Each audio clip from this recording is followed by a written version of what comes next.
Então, gente, dando continuidade ao nosso bate-papo, que nós estamos falando dessa sociologia estelar, que é a nossa visão dentro das necessidades e da importância de estar atento aos impactos que nós causamos a uma sociedade interna ou externa, microcósmica ou macrocósmica.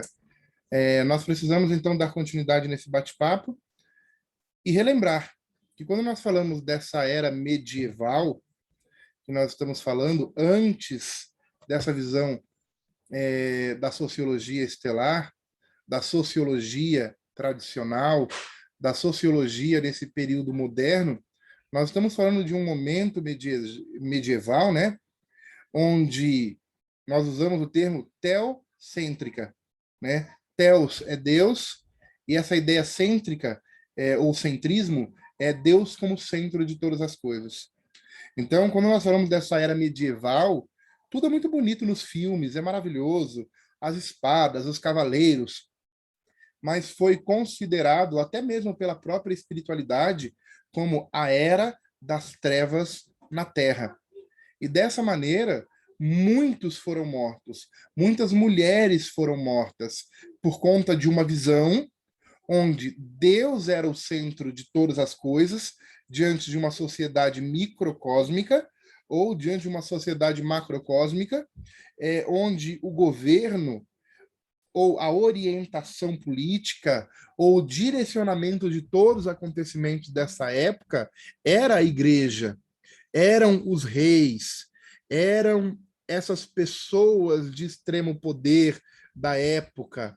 Então, quando nós falamos disso, nós entendíamos que os reis só eram coroados pela igreja. A igreja tinha o controle de todas as coisas, porque Deus está no centro de tudo, Deus está no controle de tudo. Por que fulano é rei? Porque Deus quis assim. Porque essa família é extremamente miserável, pobre ao extremo, porque Deus quis assim. Assim a liderança permanece na liderança, os reis permanecem no poder e todo o sistema dessa sociedade permanece cada coisa no seu devido lugar. Uns estavam orando, louvando e falando com Deus, trazendo as respostas aos homens como intermediários, a igreja. A igreja, então, cria o seu exército, que com armas em punho defendiam a igreja. E os reis tinham que oferecer muito desse material bélico, né? Bélico não, esse material de guerra, espadas, escudos, roupas de confronto, inclusive os próprios soldados do seu reinado. Inclusive, os filhos dos reis eram os líderes desses exércitos em nome da igreja. Então, eles estavam defendendo. Os reis e a liderança estavam no topo, organizando toda essa sociedade para que ela continuasse trabalhando. Então, o pobre tinha que trabalhar, tinha que plantar, tinha que cuidar dos animais, da lavoura, preparar os cavalos, a alimentação, o pão. Por quê? Porque os nobres tinham que comer, porque o rei tinha que comer, porque o padre ou a igreja tinha que comer. Porque uns estavam orando e louvando, outros estavam guerreando e batalhando. O rei era rei, toda essa nobreza estava cada um na sua devida função ou no seu devido local. E tudo isso era a vontade de Deus. Então eu, que era pobre, certamente continuaria pobre por essa visão teocêntrica, onde Deus está no centro de todas as coisas, e é ele que dá a ordem, você nasceu pobre e vai continuar pobre para sempre. Então, essas pessoas que estavam à margem dessa sociedade medieval, elas estavam em uma condição de sobrevivência, porque a maior parte de tudo aquilo que eles produziam iam para os reinos e ia para a igreja. Aquilo que restava era pura sobrevivência daquela família, que estava tendo que trabalhar praticamente de graça, né? Porque tudo que produzia ia para essas formas mais elevadas dentro dessa sociedade. E quando a gente pensa nisso, nós estruturamos um momento que já vem de décadas até os dias de hoje, onde as igrejas elas colhem seus dízimos e as suas ofertas, prosperam, crescem, porque Deus quer assim. né? Existem vários versículos bíblicos que dão base para essa opinião, onde eles exercem essa prosperidade como tema de culto, muitas vezes.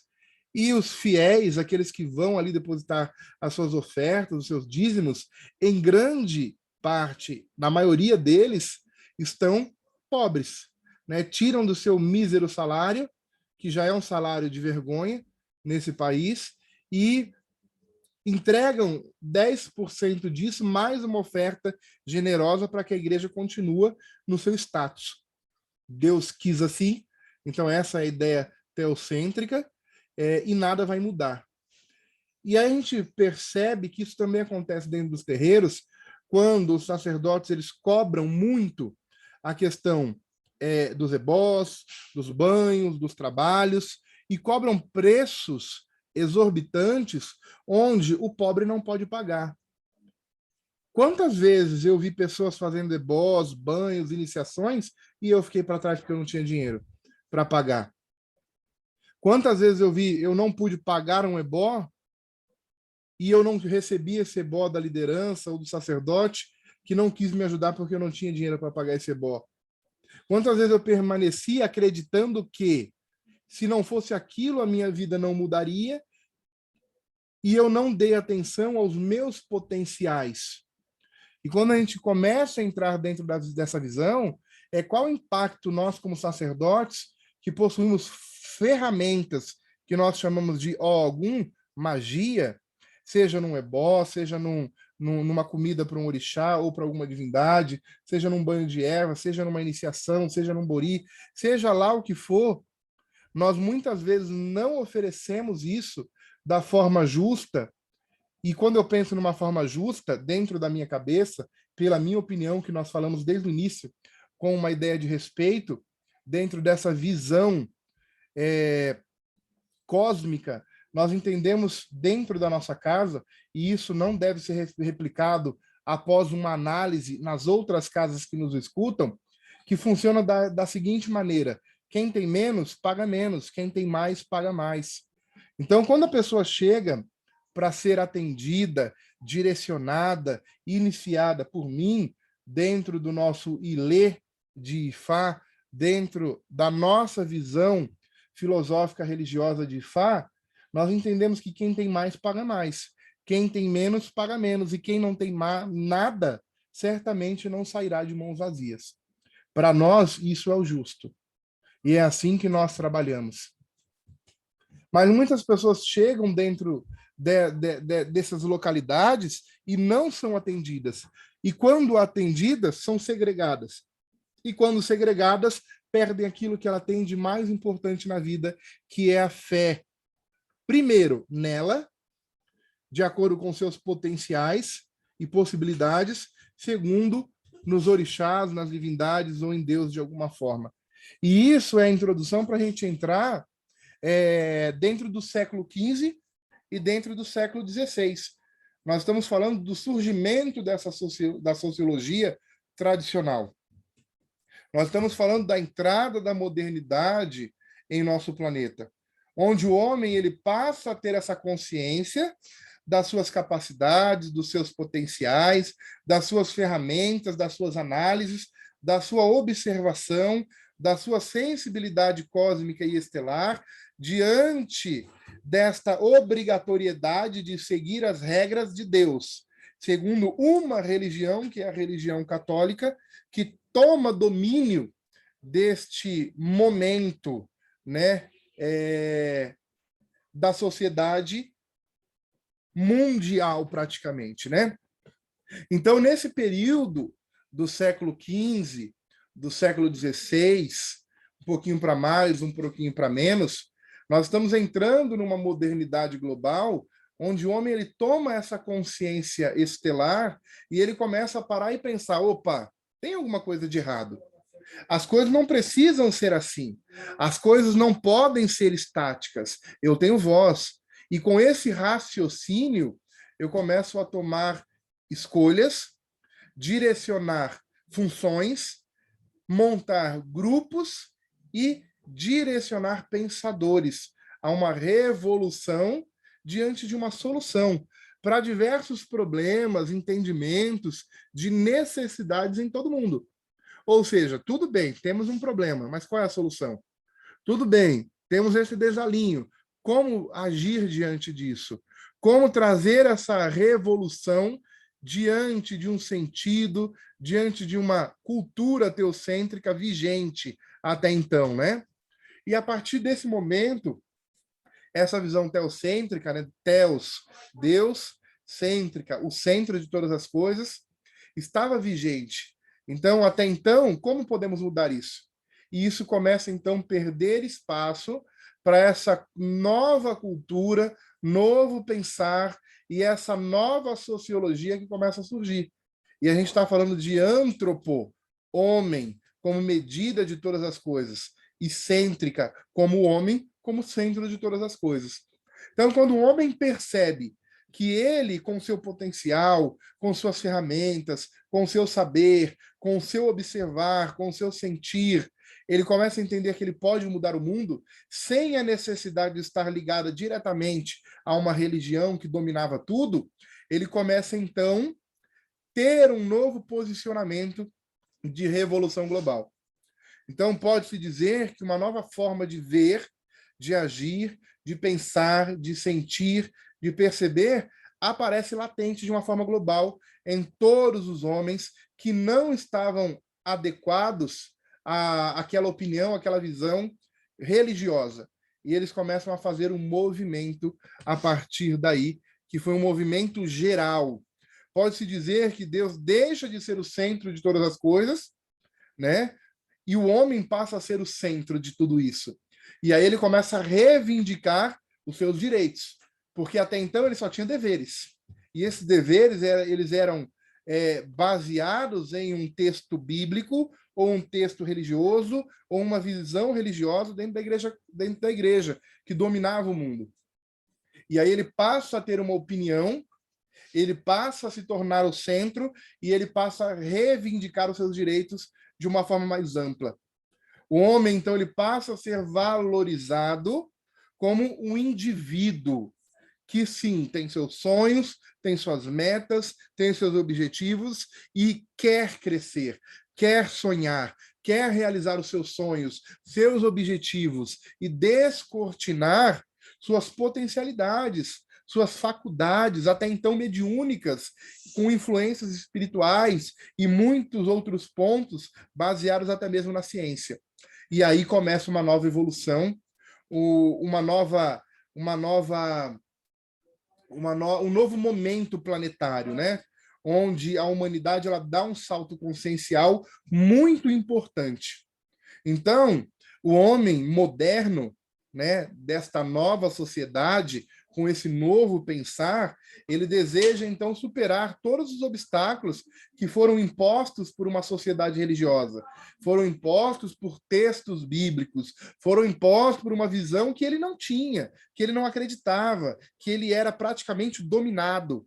E ele começa a desenvolver-se, ele começa a evoluir enquanto ser humano, e assim ter um papel importante diante de uma sociedade que enxerga o mundo de uma outra forma, que precisa, né, de uma evolução onde ele faz parte e ele se enxerga como uma peça muito importante.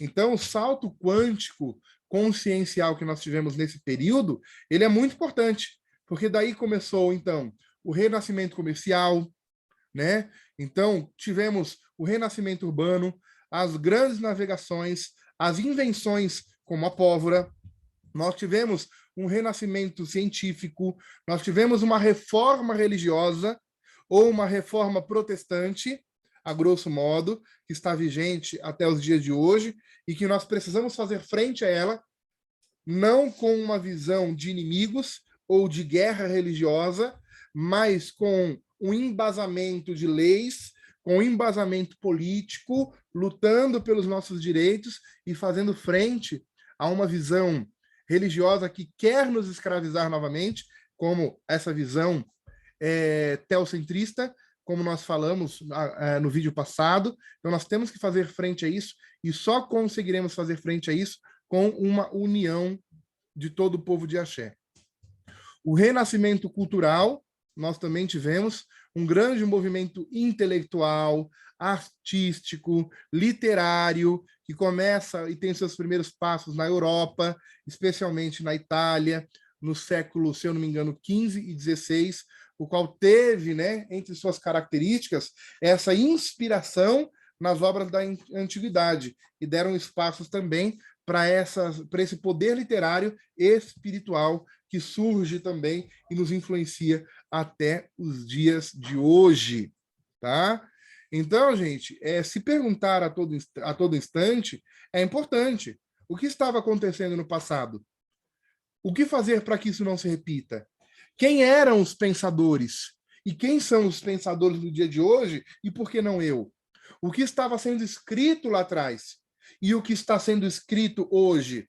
Que livros foram escritos? O que eles tratavam? Sobre o que era? E como eu posso colaborar com essa escrita nos dias de hoje, com uma visão mais moderna, mais atual, dentro dos temas que nós vivemos? Isso é muito importante.